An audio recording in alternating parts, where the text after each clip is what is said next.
بسم الله الرحمن الرحيم.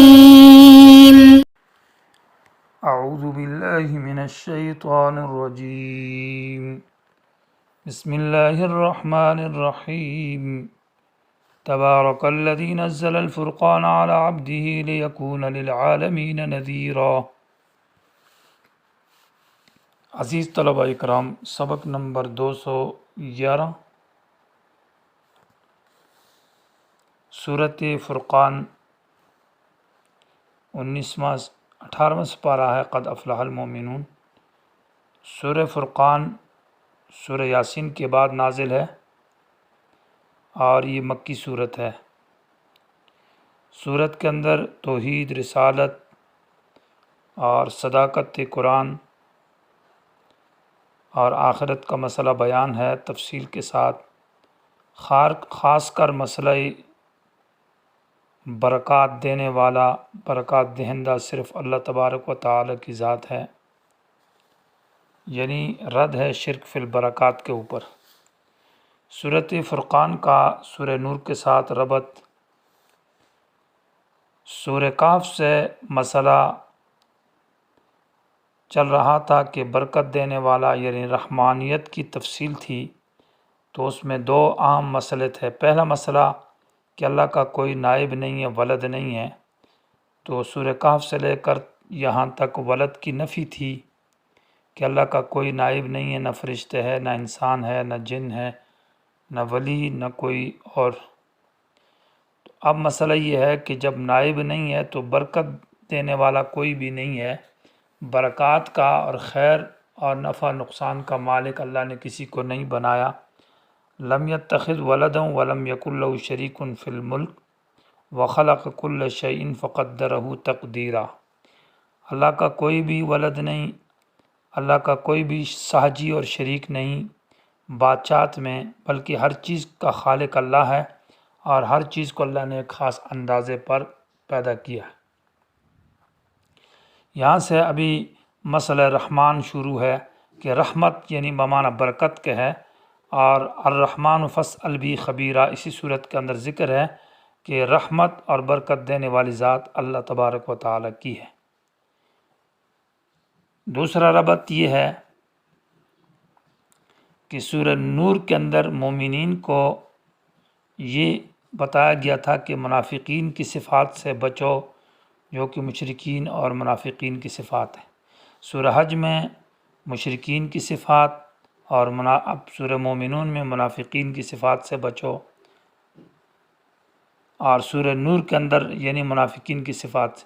ابھی سورہ فرقان کے اندر ہے کہ جس طرح منافقوں کی خبائث اور خباثتیں ہیں ان سے احتراز ضروری ہے، تو اسی طرح مشرکین کے گندی صفات سے بھی اپنے آپ کو بچانا ضروری ہے۔ تو خباثتیں یا صفات المشرکین کا ذکر ہے۔ نمبر 3 سورہ نور میں کہا کہ اللہ نور السماوات والارض، کہ آسمانوں اور زمینوں کا نظام چلانے والا مدبر اللہ ہے۔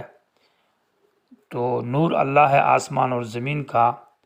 اور اب سورہ فرقان کے اندر کہا کہ اس نور کی وضاحت کے لیے اللہ تبارک و تعالی نے الفرقان نام کتاب اتاری ہے، جو حق اور باطل میں فرق کرنے والی ہے۔ نمبر 4 یہ ہے کہ پہلی صورت کے اندر سورہ نور میں عظمت نبی کا بیان تھا، اور یہ کہا تھا صورت کے آخر میں کہ نبی کی مخالفت مت کرو۔ فَلْيَحْذَرِ الَّذِينَ يُخَالِفُونَ عَنْ أَمْرِهِ أَن تُصِيبَهُمْ فِتْنَةٌ أَوْ يُصِيبَهُمْ عَذَابٌ أَلِيمٌ۔ اور اب سورہ فرقان کے اندر زجر ہے کہ جو رسول کے ساتھ مخالفت کرتے ہیں یا رسول کے ساتھ استہزاء اور مسخرے کرتے ہیں۔ ربط اس میں یہ ہے کہ اللہم نور قلوبنا بنور الذی نزلت بہ الفرقان، اے اللہ ہمارے دلوں کو اس نور کے ساتھ منور کر دے کہ جس پر تو نے فرقان کو اتارا ہے، یعنی القرآن۔ سورت کا دعویٰ ہے برکات دہندہ صرف اللہ تبارک و تعالی کی ذات ہے، برکت ازو است، یعنی برکت کا مالک صرف اللہ ہے۔ برکت کا معنی کسی چیز کو پیدا کرنا، کسی چیز کو بڑھانا، کسی چیز سے کم چیز سے زیادہ منافع دینا، اور جہاں مسئلہ برکت بیان ہو تو وہاں منافع الاشیاء کے اوپر بحث ہوتی ہے کہ چیزوں کے سے نفع دینے والی ذات اللہ ہے۔ اس مسئلے کی وضاحت کے لیے کہ برکت دینے والی ذات اللہ ہے، تو ساتھ ساتھ رد ہے شرک فی العبادات کے اوپر بھی، اور شرک فی الدعا کے اوپر بھی رد ہے، اور شرک فی التصرف پر بھی رد ہے کہ عبادت کا حقدار کوئی نہیں ہے، پکار کا حقدار کوئی نہیں ہے، اور اختیار اور تصرف اللہ کے سوا کسی کا بھی نہیں ہے۔ اسی مسئلے کے لیے ساتھ ساتھ مسئلہ رحمان کو بھی ذکر کیا آیت نمبر 59-61 کے اندر کہ فَاسْأَلْ بِهِ خَبِيرًا، الرحمن فَاسْأَلْ بِهِ خَبِيرًا، جس کا تعلق برکت کے ساتھ ہے اور تفصیلاً رد ہے۔ سورت کے اندر منکرین رسالت کے اوپر رد ہے، منکرین توحید والقرآن والآخرت کے اوپر۔ سورت کا خلاصہ یہ ہے کہ سورت کے شروع سے دعویٰ، اور یہ آیت نمبر 10 تک ہے، اور اس کے اندر 6 دلائل عقلیہ ذکر ہے دعوے کے اوپر، اور رد ہے مشرکوں پر وجوہ ستہ کے ساتھ، یعنی 6 دلائل عقلیہ اور 6 طریقوں سے مشرکین کے اوپر رد ہے۔ پھر 6 اعتراضات قرآن کے اوپر ہیں، اور 6 اعتراضات رسول کے اوپر ہے۔ یہ پہلا رکوع کا حاصل ہے، تبارکس ہے آیت نمبر 10 تک، دوسرے تبارکس، اور لفظ تبارکہ 3 مرتبہ صورت میں ذکر کیا ہے۔ پہلی مرتبہ تو بطور دعویٰ کے ہے، حاصل اس کا یہ ہے کہ دنیا میں برکت دینے والی ذات بھی اللہ کی ہے، اور دوسری مرتبہ پھر تبارکہ ذکر کیا ہے کہ آخرت میں برکت دینے والی ذات بھی اللہ ہے، اور تیسری مرتبہ تبارکہ ذکر کیا ہے کہ مومنین کو اچھی صفات دینا جو صفات حسنہ ہے، یہ بھی اللہ تعالیٰ کی برکت ہے، اور مشرکین اور منکرین کو بری صفات جو کہ 14 صفات ذکر ہے، یہ بھی معنی اللہ تعالیٰ کی برکت ہے کہ برکت معنی یہ ہے کہ مومنین کو ان گندی صفات سے بچایا ہے اور اچھی صفات دی ہے۔ 14 مرتبہ یعنی صورت کے اندر 2 باتیں ہوں گی، حاصل صورت کا یہ ہوگا کہ مومنین کا ذکر ہے اور ان کی 14 صفات ہے، اور مشرکین اور منکرین کا کفار کا ذکر ہے اور ان کی بھی 14 خباثتیں ہیں۔ تو اللہ تعالیٰ کی برکت یہ ہے کہ مومنین کو اچھی صفات سے آراستہ کیا ہے، اور بری صفات جو کہ مشرکین اور کفار ہے ان کو بچایا ہے۔ یہ صورت کا حاصل ہے، لہذا برکت دینے والی ذات اللہ ہے۔ دوسری مرتبہ تبارکہ سے لے کر جو آیت نمبر 11 ہے، آیت نمبر 34 تک دوسرا باب ہے، جس کا حاصل یہ ہے کہ اس میں امور 7 کا بیان ہے، یعنی ساتھ ساتھ پہلے رکوع کے اندر جو تھا وہ امور 6 کا بیان تھا، 6 چیزیں تھیں، 6 اعتراض نبی پر، 6 قرآن پر، 6 دلائل عقلیہ، اور 6 طریقوں سے رد ہے مشرکین کے اوپر۔ دوسرے باب کے اندر امور 7 کا ذکر ہے، بشارت 7 مرتبہ، تخفیفات 7 مرتبہ، یعنی قیامت کے عذاب کا ڈراؤ۔ تو اس طرح پھر اس کے بعد باب 4 آیت نمبر 35 سے شروع ہے آیت نمبر 61 تک، اس کے اندر بھی امور 7 کا بیان ہے، اور اس امور 7 میں سے 7 دلائل عقلیہ ہے اور 7 دلائل نقلیہ کا ذکر ہے، تو وہ 7 چیزیں ذکر ہے۔ آیت نمبر 61 بلکہ 62 سے آخر تک صورت کا یہ چوتھا باب ہے، چوتھا باب ہے، جس کا حاصل یہ ہے کہ مومنین کی صفات کا ذکر ہے، 14 صفات، اور صورت کا اختتام ہے۔ تو یہ صورت کا حاصل ہے، یہ 4 ابواب ہے صورت کے اندر۔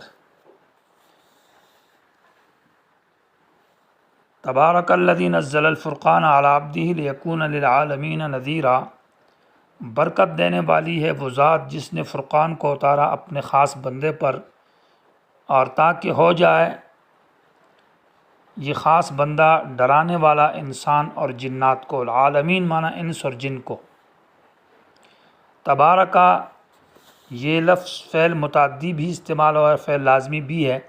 تبارکہ اگر فعل لازمی ہو تو بمعنی برکت والا ہے، تبارکہ برکت والے ہیں، الذی وہ ذات نزل الفرقان جس نے فرقان اتارا، اور اگر معنی متعدی کیا جائے تو تبارک کا معنی برکت دینے والی ہے، الذی وہ ذات نزل الفرقان جس نے فرقان اتارا ہے۔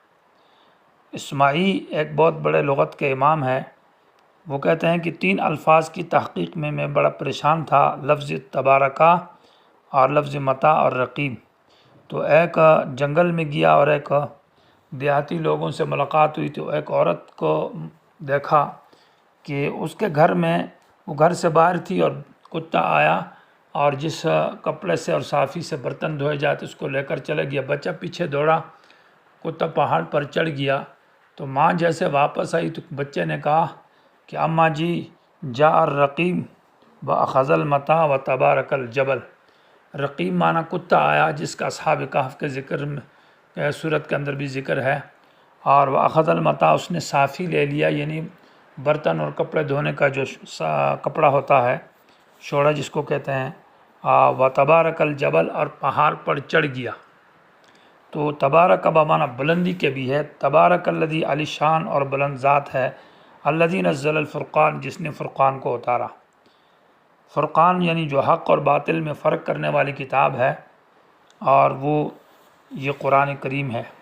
العبدی اپنے خاص بندے پر، یہ اضافت تشریف کے لیے ہے کہ اللہ تعالیٰ کا خاص بندہ ہے رسول اللہ صلی اللہ علیہ وسلم۔